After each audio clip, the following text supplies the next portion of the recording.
Hola, ¿qué tal? Bienvenidos sean todos amigos y hermanos que escuchan y ven estos videos. Agradecer a las personas que ven. Estamos subiendo este material con la intención de poder capacitarnos y entender los libros de Daniel, Apocalipsis y el Santuario. Mi nombre es Juan Esteban y estoy a su servicio para cuando necesiten enseñanza bíblica. El día de hoy vamos a dar inicio a el libro de Daniel, Daniel capítulo 1, versículo 1. Nos vamos a estudiar versículo por versículo y vamos a ver qué nos enseña la Biblia a través de ese profeta. Donde quiera que estés, que el Señor te bendiga y ponte en modo oración para dar inicio a estas tardes y programas de profecía. Inclina tu rostro donde quiera que se encuentres. Oremos. Querido Dios y amado Padre, te damos gracias por la oportunidad de estudiar nuevamente tu palabra. Hoy te pido que bendigas a aquellas personas que ven y escuchan estos videos, que la bendición del Padre, la del Hijo y del Espíritu Santo decaiga sobre sus hogares y que tu presencia, Señor, more en ellos. Perdona nuestros pecados y préstanos tu Espíritu para poder estudiar y comprender el maravilloso libro y las benditas esperanzas proféticas que nos hablan a través de ellas. Permite, Señor, que sea instruido y no sea mi voz, sino tu voz en mi voz, y que el oyente pueda comprender tu palabra. Te lo pido, Señor, en el nombre de Jesús. Amén. Bien, Daniel capítulo 1. Entonces les invito a que abran sus Biblias en el libro de Daniel y van a abrir el capítulo 1. Daniel capítulo 1 es el tema de estudio que trataremos de explicarlo o enseñarlo de una manera sencilla que todos podamos comprender. Entonces abran sus Biblias en el libro de Daniel, en el primer capítulo y en el primer versículo. Y estén muy atentos a lo que vamos a leer. Vamos a tener una muy buena comprensión lectora, que eso lo aprendimos cuando estamos en nuestros colegios. Bien, entonces vamos a mirar la importancia de estos primeros 4 versículos. Lo primero, como esto es un estudio estilo seminario, quiere decir que vamos a estudiar pedacito por pedacito para poder comprenderlo todo. Entonces, Daniel capítulo 1, nada más el nombre de Daniel, quien lo escribió, el autor es Daniel y el libro lleva su nombre. Entonces debemos de estudiar qué es Daniel. Entonces el significado del nombre de Daniel se llama Elohim, que significa en el hebreo Dios es mi juez. Eso es lo que realmente habla el libro, de acontecimientos de un juicio venidero y de pruebas tras pruebas que tanto Daniel, la historia, todo se está mostrando y va relacionada con ello.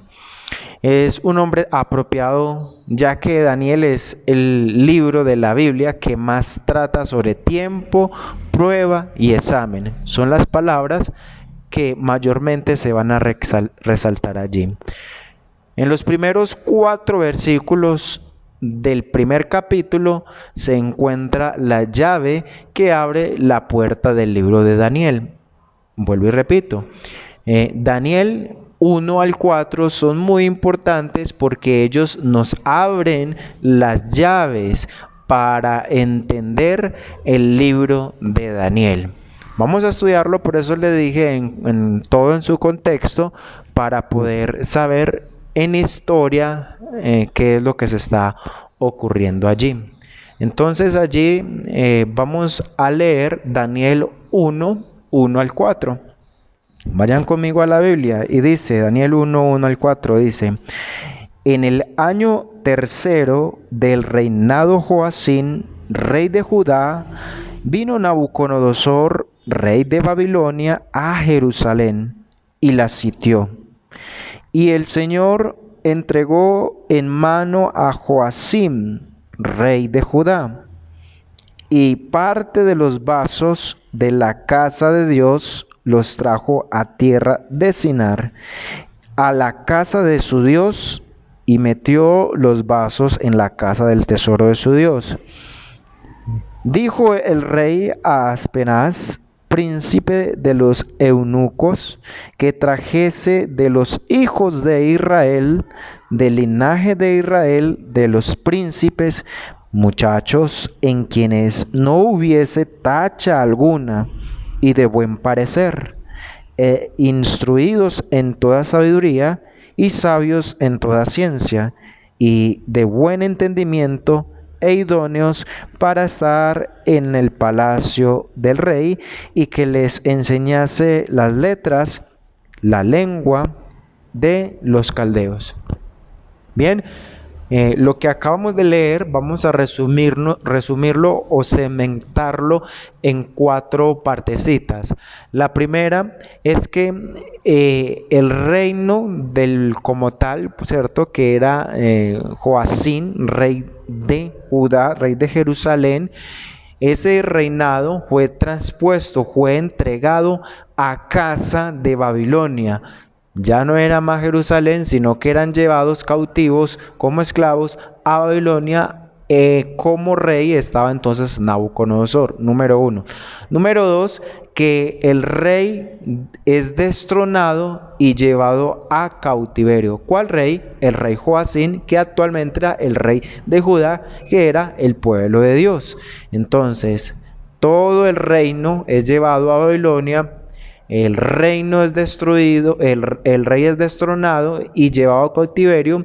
3, que es muy importante, la casa de Dios, el santuario, es saqueado y destruido, que lo hizo Nabucodonosor.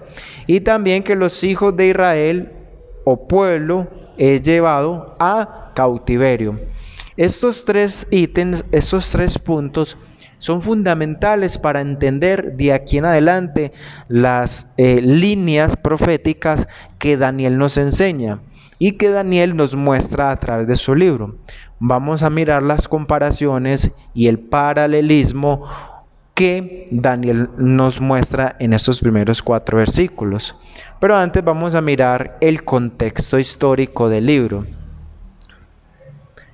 Dice, durante el primer año del reinado de Nabucodonosor, rey de Babilonia, Nabucodonosor invadió a Judá y sitió la ciudad de Jerusalén y tomó al rey Joacim de vasallo, rey destronado y reinado traspuesto. Nabucodonosor se llevó en cautiverio a toda Jerusalén, hasta 10.000 cautivos, pueblo cautivo, incluyendo al rey de Judá, a Babilonia, atándolo con cadenas, fue como se llevó al rey. Todos estos registros que están allí los podemos ver en cuanto al reino. Segunda de Reyes 24:1, Segunda de Reyes 24:14 y Segunda de Reyes 25:15, que es donde se describe también mayormente el acontecimiento de la cautividad a cargo de Nabucodonosor a Babilonia. Cuando Nabucodonosor saqueó a Jerusalén, también sacó los tesoros del templo, ¿cierto? Santuario terrenal fue saqueado, pero no destruido todavía. No fue hasta el mes quinto, a 7 días del mes del año, que se transpuso o se destruyó el santuario terrenal.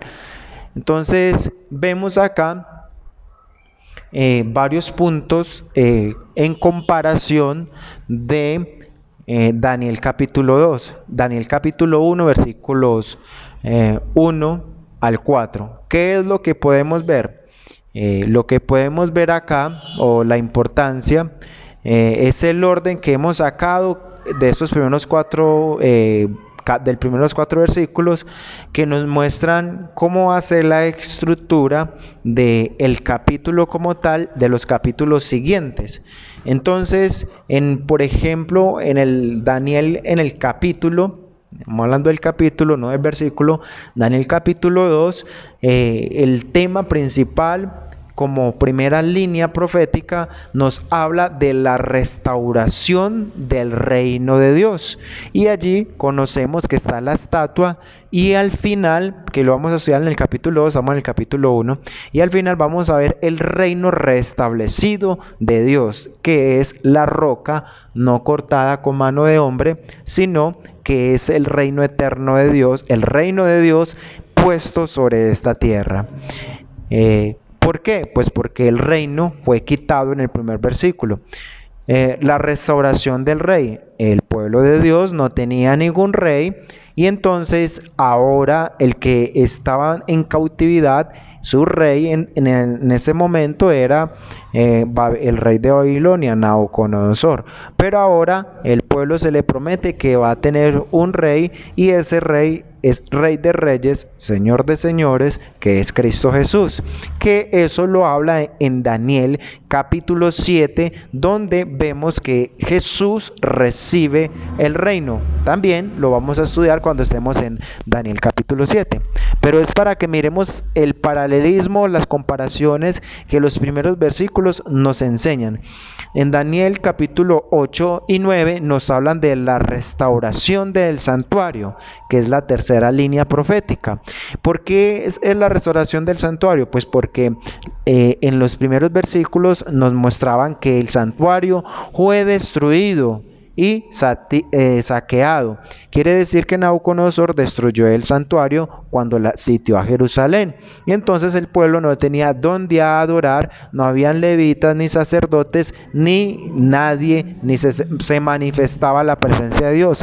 Por eso en Daniel capítulo 8 y 9 se habla de la restauración del santuario celestial y la función real que está haciendo Cristo como intercesor del mundo.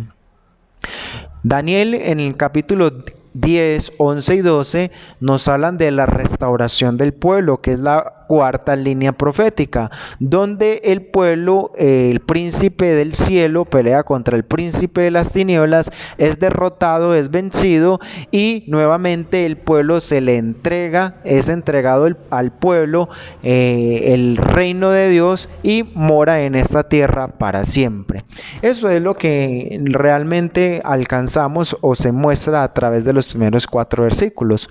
Los otros que nos viene hablando, los otros, que es el 3, el capítulo 3, el capítulo 4, el capítulo 5, el capítulo 6 y el capítulo 1, tratan sobre la historia, pero de igual manera tienen un carácter profético que sirven como profecías de eventos por venir. Son pequeñas comparaciones de cómo se va a llevar aquí a cabo este tipo de escenas que también se repetirán en nuestro futuro presente.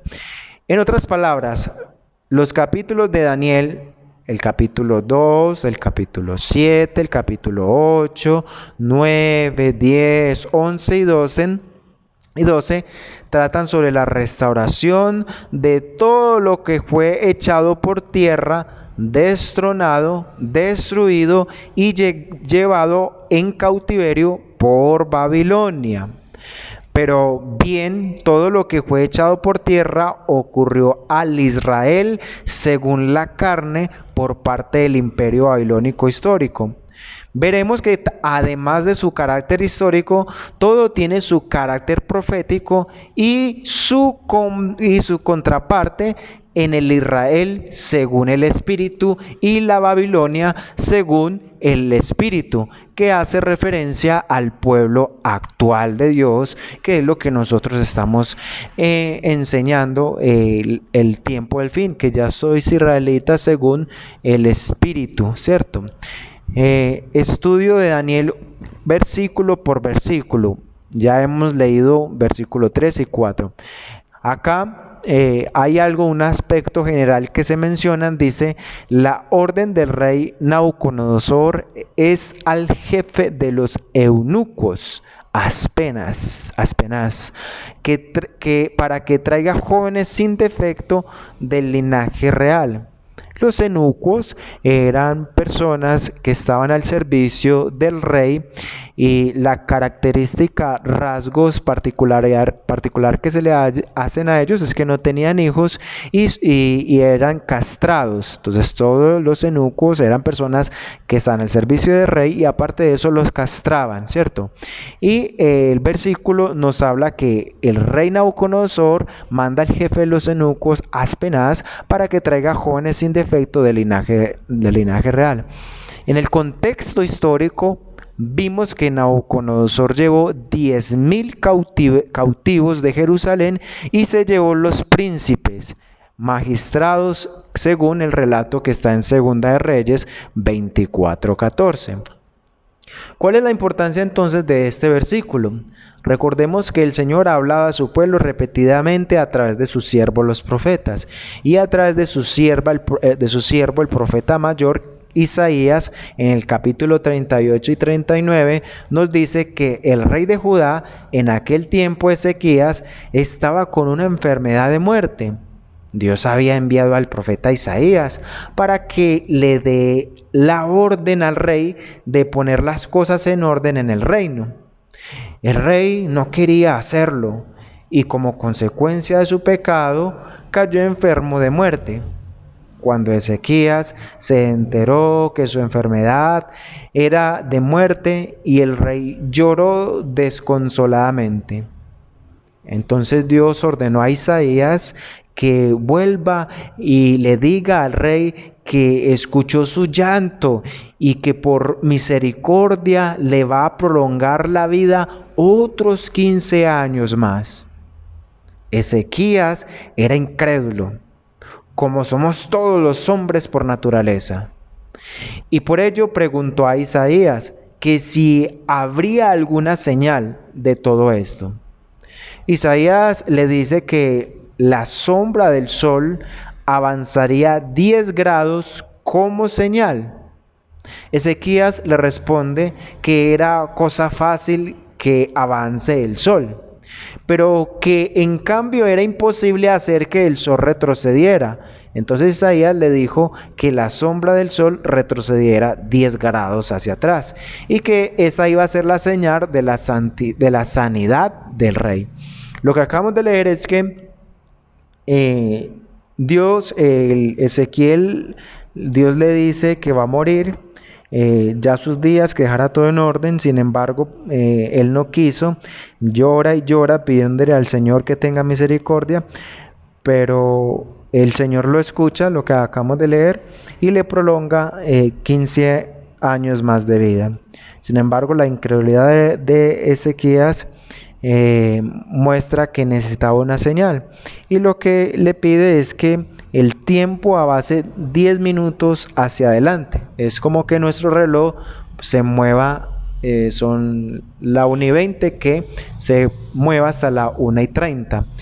Pero él dijo, eso es cosa fácil, hagámoslo al revés. Si es la 1:20, entonces que lo retroceda hasta la 1:10, ¿cierto? Que son 10 minutos. Y eso es lo que hizo el Señor. Unas grandes lecciones que el Señor muestra. Pero vamos a mirar el propósito con el cual Dios hace ese tipo de cosas. Profetas y Reyes, página 255, párrafo 1, dice: en los valles fértiles del Tigris y del Éufrates moraba una raza antigua que, aunque se hallaba entonces sujeta a Siria, estaba destinada a gobernar al mundo. Entre ese pueblo había hombres sabios que dedicaban mucha atención al estudio de la astronomía. Y cuando notaron que la sombra cuadrante había retrocedido 10 grados hacia atrás, se maravillaron en gran manera. El rey Meroadad Baladán, al saber de que ese milagroso prodigio se había realizado como una señal para el rey de Judá de que el Dios del cielo le conocía una prolongación de vida, envió embajadores a Ezequías para felicitarle por su restablecimiento y para aprender si era posible algo más acerca de ese Dios que podía realizar prodigios tan grandes. Miren el propósito con el cual los paganos se acercaron a ese rey que estaba allí también con corazones egoístas, y el principal de los paganos era que le mostraran más acerca de Dios, que podía realizarles tales prodigios. Dios hizo eso con el objetivo de que los humanos hacen cosas en su vida para que su nombre o el nombre de Dios sea glorificado y ensalzado. Pero como seres humanos nos pasa exactamente lo mismo que le pasó al rey Ezequías. Profetas y Reyes, página 255, dice: el pecado de la vanidad. La vista de esos mensajeros de un gobernante lejano dio a Ezequías la oportunidad de ensalzar al Dios viviente, lo que veníamos diciendo, que pasan en su vida cosas para que usted glorifique el nombre de Dios. Pero como seres humanos vamos a tener la misma actitud, que no debiera de ser como la que hizo Ezequías, y mire lo que hizo. Pero el orgullo y la vanidad se posesionaron del corazón de Ezequías, y ensalzándose a sí mismo, expuso a ojos codiciosos los tesoros con que Dios había enriquecido a su pueblo. El rey enseñándoles la casa de tesoro, la plata, el oro, las especies, los ungüentos, las piedras preciosas y toda su casa de armas y todo lo que se pudo hallar en los tesoros del palacio del rey. Oiga, no hubo cosa en su casa y en todo su señorío que Ezequías no le mostrase. No se detuvo a considerar que esos hombres eran representantes de una nación poderosa y que no temían al Dios de los cielos, y que era imprudente hacerles sus confesiones con referente a las riquezas temporales de la nación. Se reveló a Isaías que al regresar los embajadores llevaron informes relativos a las riquezas que habían visto, y que el rey de Babilonia y sus consejeros harían planes para enriquecer sus propios países como los tesoros de Jerusalén. Lo que pasa aquí es que el rey mostró sus riquezas, las riquezas celestiales, y el enemigo vino a saquear esas riquezas, se fue con propósitos de saquear. Mire lo que dice: los paganos llegaron a la conclusión de que el Dios pagano de ellos era más poderoso que el Dios de los judíos, puesto que el rey de Judá les dejó ver todos los tesoros que tenían los judíos, y al ver pesado por el trono pudieron después de estudiar cómo apoderarse de todo ese reino y de sus tesoros. El pecado de Ezequías resultó en que en lugar de que su sanación milagrosa llegase a ser una bendición para la nación pagana, llegó a ser una maldición para la nación judía. Qué terrible, qué triste es saber eso, que a veces nosotros, al no mostrar a Dios, mostramos otra cara, no mostramos ser cristianos, y entonces Dios queda por el piso, y es lo contrario de lo que el Señor quiere por nosotros. Cuando el Señor haga un milagro, haga algo en su vida y en mi vida, es para glorificar y honrar el nombre de Dios. Recordemos, dándole aquí una aplicación espiritual, si nosotros dejamos entrar el enemigo a nuestra casa y les mostramos nuestros tesoros, nuestro lugar de adoración, el enemigo pues ya no es Babilonia ni es eso, pero el enemigo es Satanás, que anda como león rugiente mirando a quién devorar. Si nosotros le damos entrada a Satanás en nuestra vida, en nuestros hogares, en nuestro alrededor, en nuestro ser, Satanás saqueará nuestros tesoros, nos quitará la luz de la palabra, nos quitará las ganas y el deseo de orar, de estudiar, de venir a la iglesia, y entonces destruirá. El fin último es destruir el templo de Dios, que es destruir nuestra mente, nuestro corazón, posesionarla y gobernarla. Así como Judá, también se puede repetir con nosotros. Esto, una aplicación espiritual para poder ir comprendiendo con despacio. Sin embargo, el contexto, como viene hablando de Daniel, Es el propósito por el cual Dios permitió todo ello. Entonces vemos que Isaías es enviado por Dios nuevamente en el capítulo 39 al rey de Ezequías y le van a preguntar como si no supiera nada, ¿qué dicen estos hombres? ¿De dónde vienen? ¿Y qué han visto? Entonces Isaías, el rey responde, le responde eso. Miren. Acá Isaías le pregunta qué ha pasado, por qué has dicho esto. Y entonces le va a decir el rey la sentencia de Jehová. Todo será saqueado, de tus hijos que saldrán de ti y que habrás engendrado serán eunucos en el palacio del rey de Babilonia. Daniel 1:3 es por tanto el cumplimiento de la profecía de Isaías 39:7.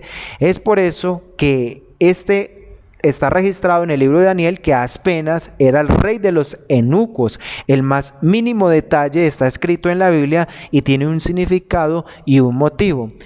Lo que le dijo Isaías 39 que serían saqueados y serían esclavos, ¿cierto? Serían entregados y serían llevados a los eunucos ante el palacio del rey, fue cumplido en Daniel 1:13, donde apenas rey de los eunucos llevó a los príncipes de Babilonia.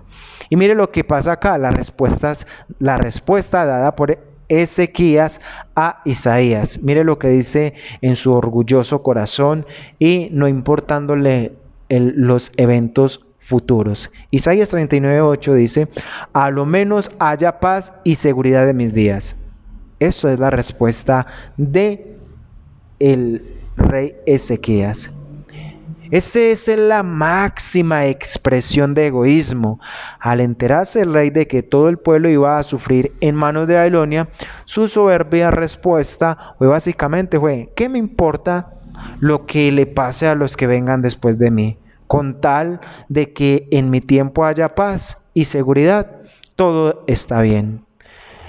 Eso es una decisión egoísta que nosotros necesitamos saber y entender, que primeramente debemos de estar en un espíritu de servicio hacia las demás personas, y si mi decisión afecta negativamente lo que yo voy a hacer o decir a las demás personas, debemos de tener la humildad de reconocer que necesitamos ser humildes y mansos como lo fue nuestro Señor Jesús.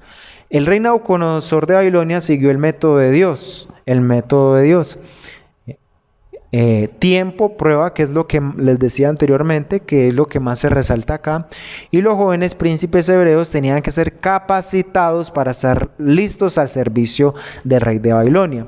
Entonces, el capítulo 1, versículo 1, 4 al 5, vamos a leer lo que dice, muchos en quienes no hubiese, el versículo 5 dice, y el rey le señaló una porción para cada día de la comida del rey y del vino que él bebía, y que los criase 3 años para que al fin ellos estuvieran delante del rey. Y estaban entre ellos los hijos de Judá, Daniel, Ananías, Misael y Azarías, a los cuales el príncipe de los eunucos puso por nombre. A Daniel llamó Belsasar, a Ananías llamó Sadrach, y a Misael llamó Mesac, y a Azarías llamó Abed-Nego. Entonces, en el versículo 4 y 5, estos jóvenes debían de pasar por un periodo de tiempo, prueba y examen. Vamos a mirar en el versículo 1, capítulo 1, versículo 5, que el tiempo que se le da será 3 años, ¿cierto? Ahí dice allí, en 3 años para presentarse ante el rey. Y deben de estudiar y aprender la lengua, a estudiar y aprender la lengua y ciencia ¿de qué? De los caldeos. Era la prueba. Después de pasar tiempo estudiando 3 años, debían de presentar una prueba y presentarse ante el rey. Prueba. Y el examen era que delante del rey que se presentaban, mirar a ver el rey, evaluar, le hacía las pruebas para saber qué tanto sabían. Y el examen era, como resultado, siempre hay un premio o castigo. ¿El premio cuál era? Idóneos para estar en el palacio del rey y al servicio del rey, que era lo que estos jóvenes fueron destinados. ¿Y cuál era el castigo? pues volarle la cabeza. El castigo era de muerte. Entonces estos principios se van a ir mirando a medida que vamos estudiando el libro de Daniel. Entonces, la lección del capítulo, la dirección que lleva el libro de Daniel, Dios está dando un tiempo de gracia donde estamos siendo probados, ya nuestra aplicación real, espiritual, real de nuestros tiempos, que es el tiempo de gracia donde estamos siendo probados. Y después de ese tiempo de preparación vendrá el examen. ¿Cuál es el examen en nuestra realidad? El juicio. Todos los jóvenes cautivos en Babilonia debían recibir la ración diaria de la comida del rey, del vino que el rey bebía. Había entre los príncipes judíos Daniel y sus compañeros, quienes propusieron no contaminarse con la comida ni con el vino del rey, comer lo que el rey comía y beber lo que el rey bebía. Era una prueba para estos jóvenes. Ellos estaban ante una crisis en que es una acción. Tenían que hacerlo porque tienen que tomar una decisión: si comerlo, beberlo, o comerlo, beberlo, o no, comer o beber o no comer o beber la comida del rey. Es una decisión que siempre está a la constante de nosotros. Debes decidir entre pecar o no pecar, seguir a Dios o no seguirlo. Siempre está ese principio en cada hijo del Señor y en cada persona, porque el Señor respeta libre albedrío. Entonces, los jóvenes hebreos no objetaron el cambio de sus nombres, a pesar de que esos nombres eran de dioses paganos. Beltasar, Sadrach, Mesach, Abed-nego no objetaron que les pusieran nombres paganos, porque no hay una así dice Jehová en cuanto a usar nombres paganos. En cambio, sí objetaron o pusieron problema cuando le dieron la dieta, porque si hay una así dice Jehová en cuanto a la dieta. En su niñez, en su hogar, estos 4 jóvenes hebreos aprendieron a qué comer y qué no comer de acuerdo a las Sagradas Escrituras. Más adelante vamos a estudiar sobre la alimentación. Aquí vamos a ver unos pequeños pixelazos de eso. Sin embargo, entender que ellos tenían bien claro los principios de alimentación dados en el Levíticos, en el Génesis, todo el Levítico que nos muestra qué animales debemos de comer, qué frutas, qué verduras, todo lo que Génesis nos muestra, ellos tenían bien claros eso. Patriarcas y Profetas dice, Profetas y Reyes, página 315, dice, fue una observancia concienzuda de los órdenes de las Sagradas Escrituras, lo cual que tienen el tiempo de ministrar de Jeremías dio a Daniel y a sus compañeros oportunidades de exalzar al Dios verdadero ante las naciones de la tierra.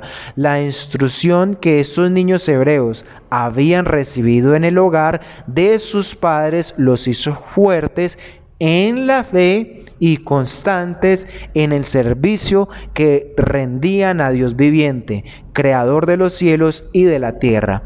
De ahí la importancia de educar a nuestros pequeños en toda sabiduría, enseñándole en sus primeros años de vida, que son los primeros 5 años, en cómo es su alimentación, en cómo es su comportamiento y quién es el Dios de los cielos, que lo tenían bastantemente claro.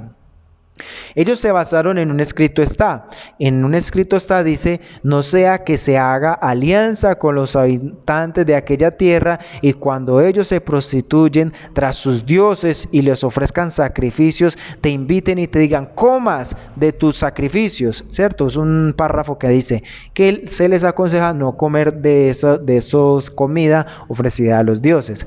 Deuteronomio 32:7 también se basaron ellos, diciendo, ofrecieron sacrificios a los demonios, no a Dios, a dioses que no habían conocido a el Dios nuevos y llegados cerca, a los cuales vuestros padres no temieron. Son los aún así dice Jehová.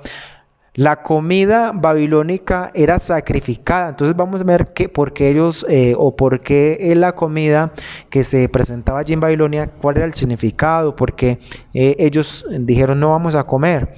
Dice, la comida babilónica era sacrificada a los demonios y si Daniel comía de esa comida iba a participar de la idolatría. Daniel conocía las escrituras en el Éxodo y en el Deuteronomio y en Levíticos. Por eso él y sus compañeros no querían participar de los banquetes del rey. Estaban tomando una decisión basada en lo que estaba escrito en las Sagradas Escrituras. En el mismo conocimiento de su carrera, su carácter fue aprobado de una manera decisiva. Se había provisto que comiesen del alimento y bebiesen del vino que provenía a la mesa del real. Con esto el rey pensaba manifestar su favor a la solicitud que sentía por el bienestar, pero como una porción de estas cosas se ofrecía a los ídolos, el alimento provenía de la mesa del rey, estaba consagrado a la idolatría y compartido seriamente considerado como tributo de homenaje a los dioses babilónicos. La lealtad a Jehová prohibía a Daniel y a sus compañeros que le rindieran homenaje, aunque al hacer esto, como que comieran del alimento o bebieran del vino, habrían sido negar su fe. Obrar así habría sido colocarse de parte del paganismo y deshonrar al Dios de los cielos. La comida babilónica era sacrificada a los demonios y si Daniel comía de esa comida, iba a participar de la idolatría. Por eso Daniel tomó la decisión de no hacerlo. Daniel conocía exactamente los escritos bíblicos que estaban en Éxodo y en Deuteronomio, y Daniel toma la decisión basándose en lo que había en su mente y en lo que él se le educó desde niño. En el comienzo mismo de su carrera, su carácter fue probado en una manera decisiva. Se había provisto que se comiesen de alimento y bebida del vino que provenía de la mesa del rey. Con esto el rey pasaba a favor y la solicitud que sentía por su bienestar, pero como una porción de esas comidas era ofrecida a los paganos, entonces ellos decidieron no comerla. Entonces, la comida sacrificada a comer comida, la pregunta que ustedes están haciendo entonces es, ¿comer comida sacrificada a los ídolos es pecado? Vamos a mirar algunos comentarios referente a este tipo de comentario. Dice, comer comida sacrificada a los ídolos es pecado. Hay personas incluso conocidos, amigos, líderes, pastores, ancianos, hermanos, todos, que hoy en día dicen que la prohibición de comer o participar de la comida de banquetes ofrecidos es idolatría, era una cuestión para los judíos, hebreos del Antiguo Testamento, pero en el Nuevo Testamento se confirma que es pecado y participar de la comida sacrificado a los ídolos. En el primer concilio que se ocurrió allí, los cristianos eran realizados, en el primer concilio cristiano realizado en Jerusalén, los apóstoles y los ancianos de las diferentes iglesias cristianas llegaron a la siguiente conclusión hablando frente a la comida.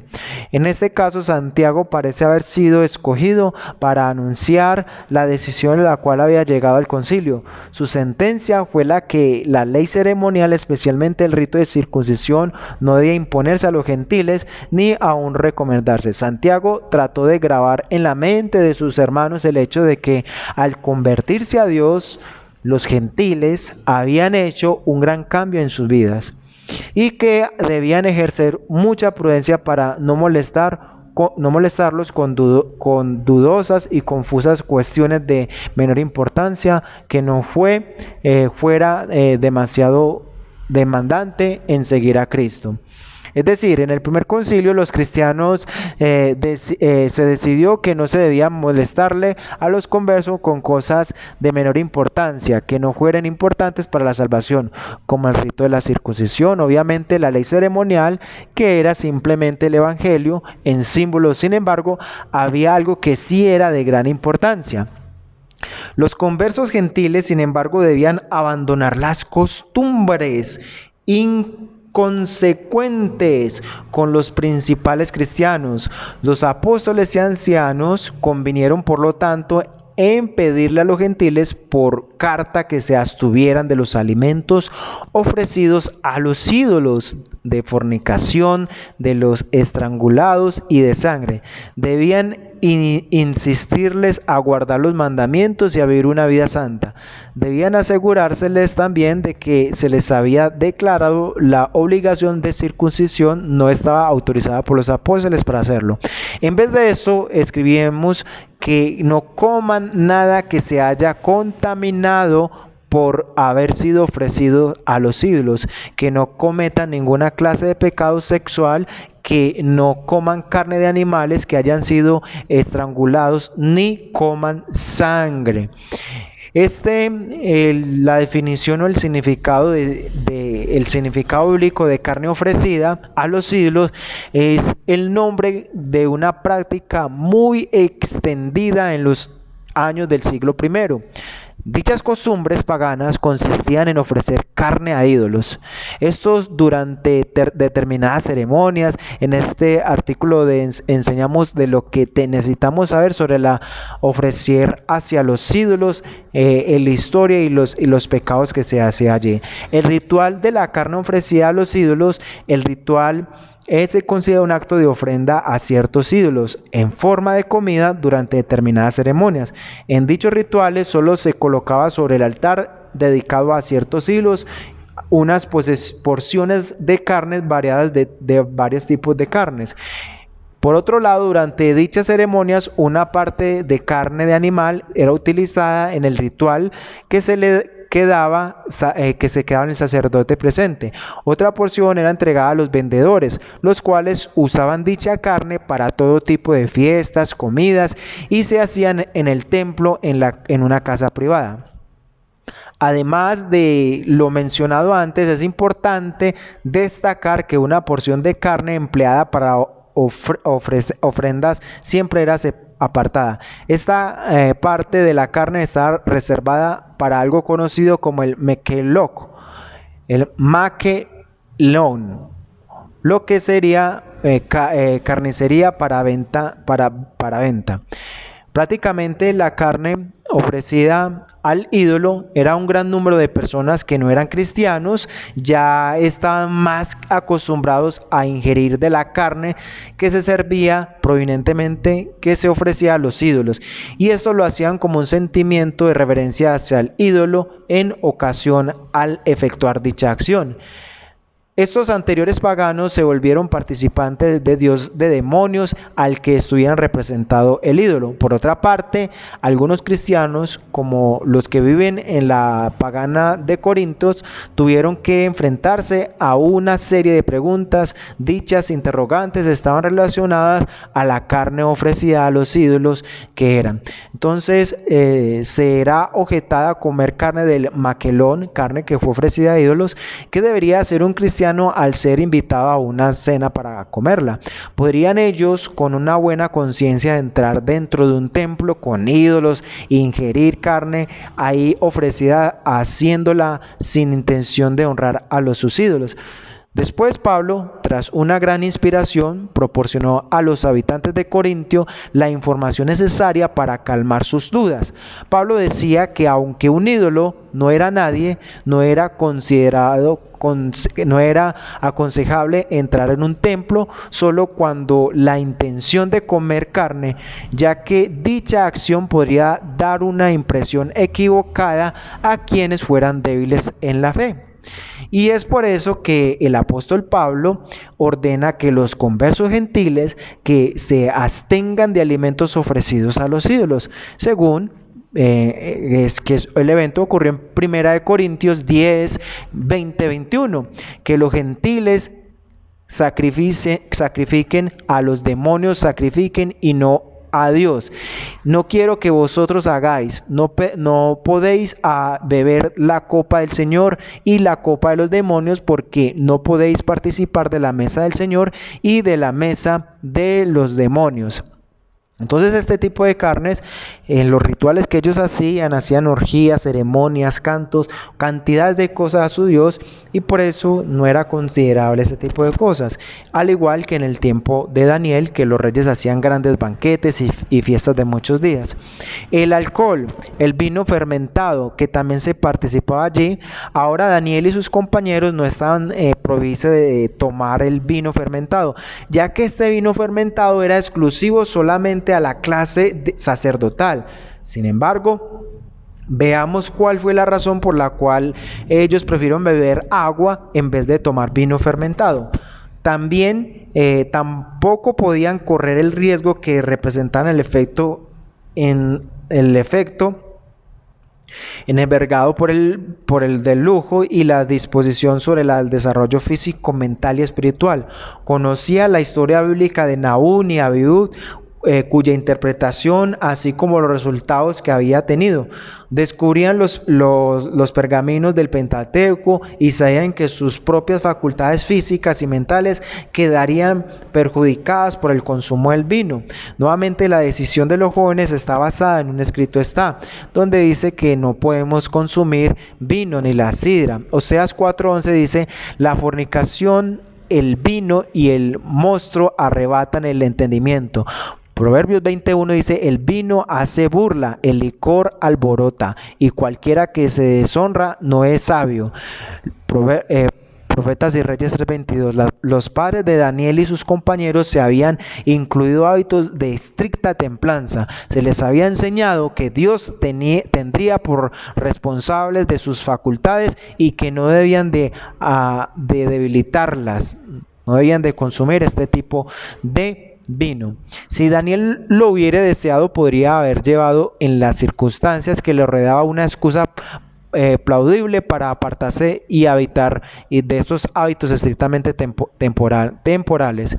Podría haber argido que en vez de que dependiera del favor del rey y estaba sometido a su poder, y no lo que otro remedio que comer de la comida del rey, que no tenía otro remedio sino que comer la comida del rey y beber del vino del rey. Porque si seguía las enseñanzas divinas no podían menos que ofrecer al rey, y probablemente perderían su puesto y la vida, mientras que despreciaban el mandamiento del Señor. Conservaría el favor del rey y aseguraría las ventajas intelectuales y perspectivas de la antigüedad en el mundo. Pero Daniel no vaciló. Apreciaba más la aprobación de Dios que el favor mayor potente de la tierra, aún más que la vida misma. Resolvió permanecer firme en la integridad, cualquiera fuese que fuese el resultado. Lo que Daniel se basa es en principios bíblicos y en principios de fe. Por eso nosotros también debemos de basarnos en un escrito Hoy, ¿cuál es la realidad? Nosotros necesitamos aferrarnos al cuarto mandamiento, al primer mandamiento, al segundo mandamiento, que en nuestra cotidianidad nos dice: no trabaje en sábado, no vas a tener alimento, si no trabajas te vas a morir de hambre, si no trabajas vas a sufrir, te va a ir mal en la vida. ¿Qué es lo que nos dicen? Pero si nos mantenemos fieles a los principios de su ley y a los principios de su palabra, el Señor, recuerda esta palabra, el Señor honra a los que si tú honras a Dios, el Señor te honrará a ti. Dios honra a los que le honran. Aquí vemos que al ponernos bajo un escrito Dios concede gracia con la gente que está con nosotros.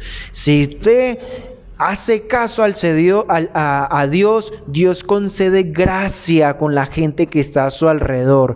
Dios premia la lealtad de su palabra. Cuando el hombre obra de acuerdo con lo que Dios establece en su palabra, Dios mueve a otros para que obren a nuestro favor. Daniel hace la petición a Aspenaz, el jefe de los eunucos, que no quiso aceptar del pan ni el vino, pues al que no se sometiere las órdenes de Nabucodonosor, se le quitaría, perdería su vida. Pero Daniel entonces el versículo 11 dice: entonces, como el jefe no aceptó, Daniel fue al guarda Melzar, al jefe de los eunucos. Daniel hace una propuesta al jefe. La primera es prueba, compara y haz. Y viene otra vez la prueba. ¿Qué es lo que viene acá en el versículo 12 y 13? Recuerde que estamos estudiando versículo por versículo, por eso nos demoramos tanto y es importante estudiarlo. Entonces vamos a mirar qué es lo que pasa en el versículo 11, 12 y 13 del capítulo 1. Daniel, mire lo que vamos a leerlo. Dice: entonces dijo Daniel a Melzar, que estaba puesto por príncipe de los eunucos, sobre Daniel, a Ananías, Misael y Alzar: prueba, dice en el versículo 12, prueba te ruego con tus siervos por 10 días, que nos den legumbres a comer y agua a beber. Parezca luego delante de ti nuestros rostros y el rostro de los muchachos que comen de la porción de la comida del rey, y según lo que vieres harás con tus siervos. Consintió pues que con ellos probó con ellos 10 días, y al cabo de 10 días pareció el rostro de ellos mejor y más robusto que el de los otros muchachos que comían la carne, la bebida, que comían de la porción de la comida del rey. Así fue que Melzar tomó la porción de la comida de ellos y el vino que habían de beber, y les daba legumbres. Aquí vemos el relato. Entonces, ¿qué es lo que pasa acá en una comprensión lectora? Primero, una prueba. ¿Qué nos prueba? Lo que dice en su palabra con tiempo. 10 días pidió Daniel para comer solo legumbres y agua. Un periodo de prueba de 10 días. Compara, fue el examen, nuestros rostros con los que comen la comida del rey, y haz con tus siervos según tu voluntad, ejecución del resultado, que es el examen. Esto se va a repetir muchas veces en el libro de Daniel. Melzar consistió y los puso a prueba, y vemos pues que el resultado fue favorable ante el rey. Al final de los 3 años que dispuso Nabucodonosor, todos los jóvenes a prueba fueron traídos delante del rey. El rey habló con ellos, los puso a prueba. El rey halló a los jóvenes hebreos 10 veces mejores que todos los demás que estaban allí. Nabucodonosor traía a los mejores sabios y príncipes de todas las naciones, a los que conquistaba, y Daniel y sus compañeros resultó 10 veces mejores que todos ellos. Pero esto fue un resultado por haber sido leales a Dios, y Daniel siguió hasta el primer año del reinado de Ciro. Honraron a Dios en la prosperidad y en la adversidad, y Dios los honró a ellos. Fueron llevados en cautiverio para probar que eran firmes como el acero y que no serían corrompidos por el egoísmo, sin que honraran a Dios aún en la prosperidad y en la adversidad. Aunque lo pierdan todo, ejecuten el propósito de Dios. Con esos jóvenes, Nabucodonosor pudo hallar el conocimiento del Dios verdadero. Ellos no transgredieron, consideraron más importante el honor de Dios que su propio honor. Dios los honró, y a ellos por sobre todos los demás jóvenes que no temieron las pruebas. Los notables hebreos fueron hombres de pasiones como las nuestras, y no obstante la influencia seductora de la cortesía babilónica, permanecieron firmes porque confiaban en una fuerza infinita. Ellos, una nación pagana, contempló una ilustración de bondad y benevolencia de Dios, así como el del amor de Cristo, en lo que experimentaron, teniendo ejemplo del triunfo de los buenos principios sobre la tentación de ellos, de la pureza sobre la depravación, de la devoción, la lealtad sobre el ateísmo y la idolatría. Los jóvenes hebreos no confiaron en sus fuerzas propias, en sus propias temperancias, ni en sus propias sabiduría. De haberlo hecho, hubiesen caído en la tentación, pues la carne es débil. Pero ellos pudieron salir victoriosos porque confiaron en una fuerza infinita que provenía de la perfección de Dios y no de la perfección humana. Los jóvenes de hoy pueden tener el espíritu que dominó el espíritu de Daniel. Pueden sacar fuerza de lo más fuente, poseer el mismo poder de dominio propio y revelar la misma gracia de su vida, aun cuando las circunstancias tan desfavorables como los que procedían entonces aquellos rodeados por las tentaciones, satisfacer sus apetitos, y especialmente nuestras grandes ciudades donde resulta fácil, atrayente toda complacencia sensual, pueden permanecer por la gracia firmes en propósitos de honrar a Dios. Mediante una determinación enérgica y una vigilancia constante, pueden resistir toda tentación que asalte el alma. Pero solo podrá alcanzar la victoria el que resuelva hacer el bien por él mismo. Hacer el bien por él mismo es todo lo que Dios aprecia. Dios aprecia al que se priva de comer carne o de tomar alcohol porque piensa que esto lo hacen aceptable ante Dios o lo hace mejor. Lo que además de los hombres que si comen carne y beben alcohol, alimentarse correctamente es un principio, al igual que la fe y el amor.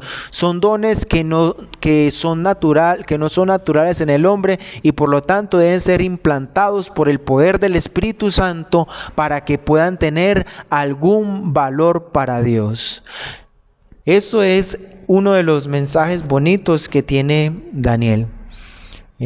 Daniel, a pesar de las adversidades, Dios lo sostuvo fiel.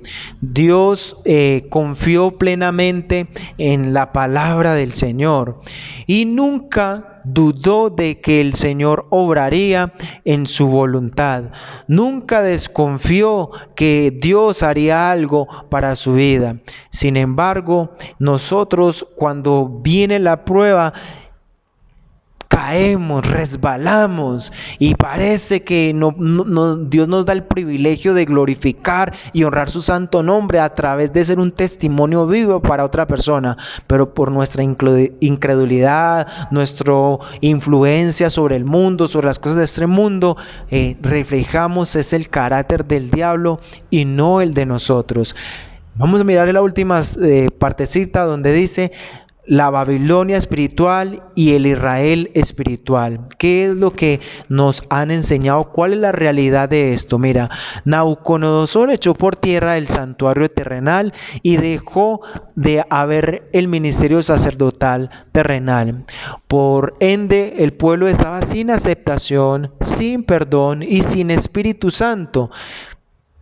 Los habitantes como agente regenerador, que es la obra del Espíritu Santo. Sin el Espíritu Santo regenerador habitando en el hombre no puede dar frutos, sino que da las obras de la carne. Necesitamos dar los frutos del Espíritu. Hoy día, como veremos más adelante en nuestro estudio de Daniel 8:11, ya no es Babilonia ni Nabucodonosor, sino la Babilonia espiritual, la que ha quitado de vista el santuario celestial. Y ahora el pueblo está sin aceptación, sin justificación, sin perdón y sin Espíritu Santo habitando, que se llama conocido como la lluvia tardía. Y por lo tanto, en el pueblo no hay frutos del Espíritu de Dios, sino puras obras de la carne. El pueblo de Dios hoy en día sigue cautivo en Babilonia. Ya no nos damos cuenta, pero estamos cautivos a Babilonia. Pero la diferencia es que este cautivo está sin darse cuenta de ello. El Israel moderno espiritual vive en una burbuja que pronto va a explorar.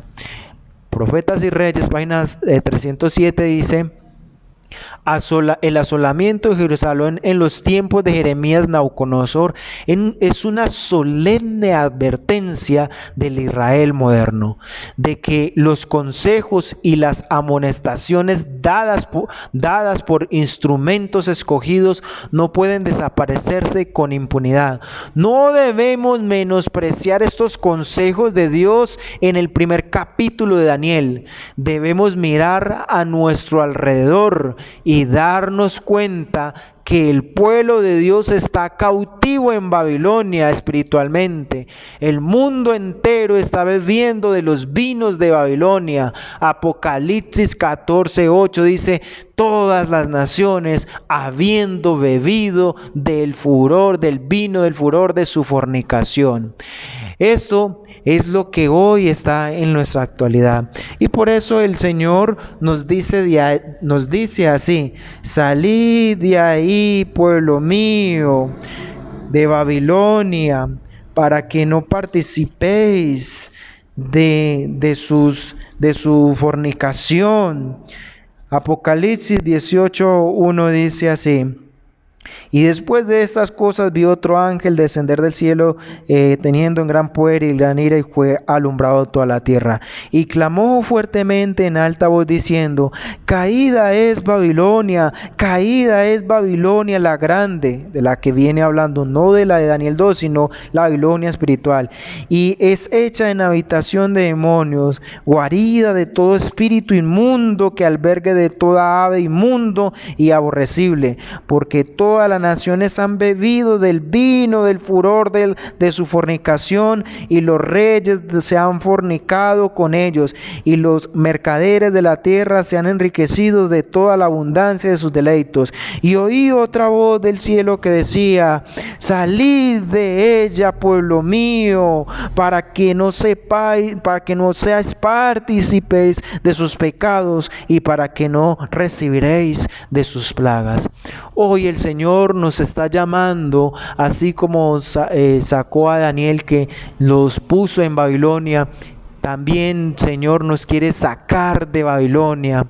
Daniel fue llevado como esclavo, pero hoy nosotros somos esclavos de Babilonia, de esa Babilonia espiritual, de ese gran movimiento que echó por tierra la verdad del santuario, y que está embriagando al mundo, que está dando teorías y doctrinas falsas en esta tierra, y muchos son los que están allí, reyes, príncipes, todos están bajo ese poder. Por eso también dentro de eso está el pueblo de Dios. Por eso el Señor les exhorta diciéndole: salgan de ahí, pueblo mío, para que no participen de sus pecados, y la sentencia es: y no reciban las plagas que han de caer sobre la humanidad.